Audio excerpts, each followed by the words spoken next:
Assalamualaikum warahmatullahi wabarakatuh.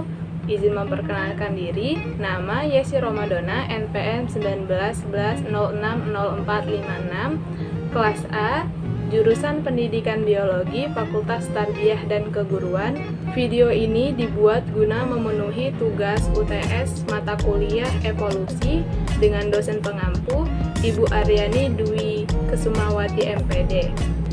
Di sini saya akan menjelaskan mengenai materi asal-usul kehidupan. Nah, di dalam ilmu biologi pada materi evolusi terdapat yang namanya teori asal-usul kehidupan. Seperti apa teori ini? Mari kita simak penjelasan berikut ini. Sejak zaman dahulu, beberapa ahli sudah mengeluarkan berbagai pendapat mengenai asal-usul makhluk hidup yang ada di bumi.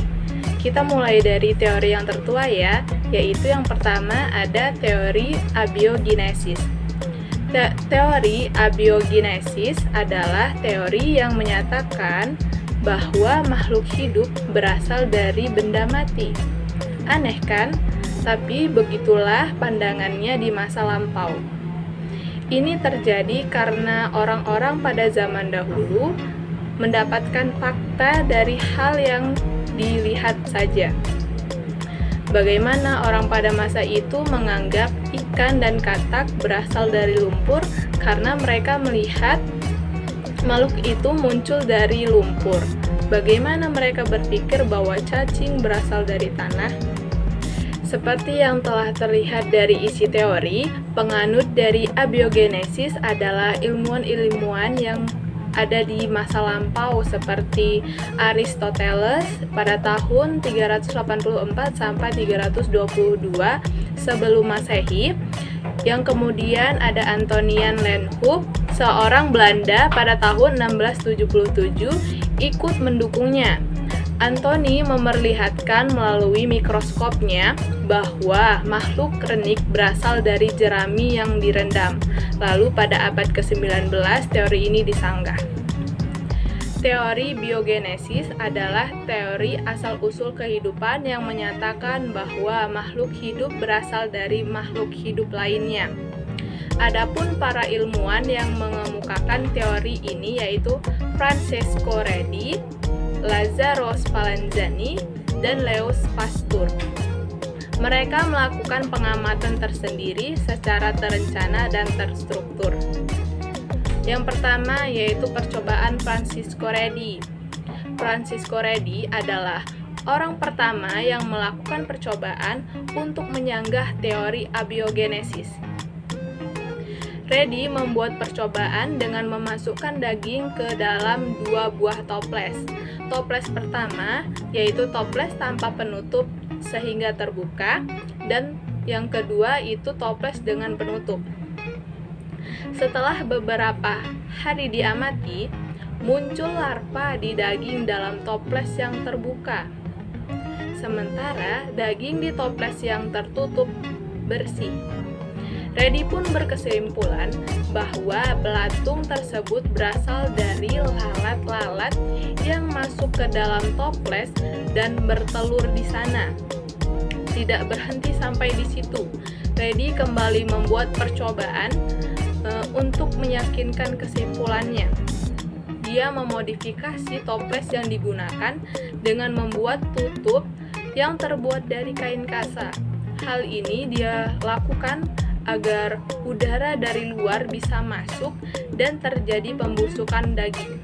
Tetapi lalat tidak dapat masuk sehingga mencegah munculnya telur lalat. Hasilnya, daging tersebut membusuk dan tidak ada larva yang lahir. Francesco Redi membuktikan bahwa larva yang muncul bukan berasal dari daging, melainkan telur lalat. Selanjutnya ada percobaan dari Lazzaro Spallanzani. Hampir mirip dengan percobaan yang dilakukan oleh Redi, Spallanzani berusaha membuktikan bahwa munculnya organisme berasal dari organisme lain yang hidup. Spallanzani melakukan pengujian dengan memanaskan air kaldu yaitu rebusan daging, di dua tempat yang berbeda. Setelah dipanaskan, masing-masing wadah diberikan kondisi yang berbeda. Wadah yang pertama diberi penutup, sementara wadah yang satunya dibiarkan terbuka. Setelah didiamkan beberapa hari, terlihat bahwa wadah yang terbuka, kondisi air kaldu menjadi keruh dan aromanya busuk. Di sisi lain, kondisi air kaldu pada wadah yang tertutup tetap jernih. Kok bisa? Ini terjadi karena adanya aktivitas mikroorganisme yang berasal dari udara bebas. Lazzaro Spallanzani membuktikan bahwa organisme tidak lahir dari benda mati, melainkan dari makhluk hidup lain. Selanjutnya ada percobaan dari Louis Pasteur. Meskipun sudah dilakukan penelitian oleh Redi dan Spallanzani, teori abiogenesis tetap berdiri.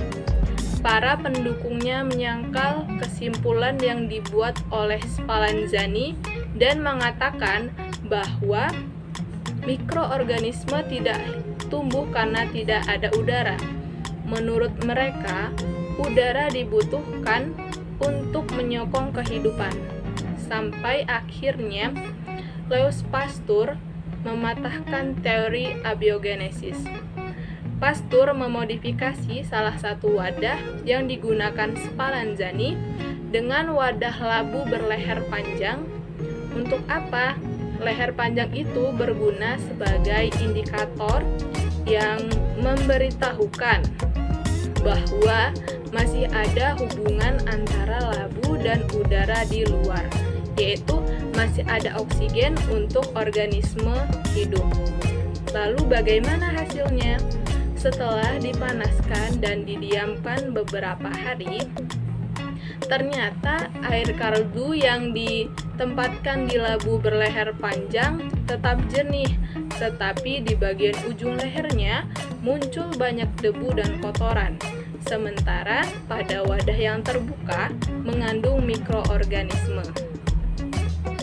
Louis Pasteur membuktikan bahwa mikroorganisme yang muncul dari air kaldu bukan berasal dari air kaldu itu sendiri, tetapi dari mikroorganisme yang ada di udara luar. Eksperimen ini pun mematahkan teori abiogenesis dan menghasilkan teori baru dengan 3 isi sebagai berikut.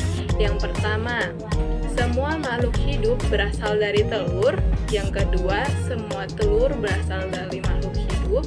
Yang ketiga, semua makhluk hidup berasal dari makhluk hidup lainnya. Baik, itu saja materi penjelasan mengenai asal-usul kehidupan yang bisa saya sampaikan. Lebih kurangnya saya mohon maaf, kepada Allah saya mohon ampun.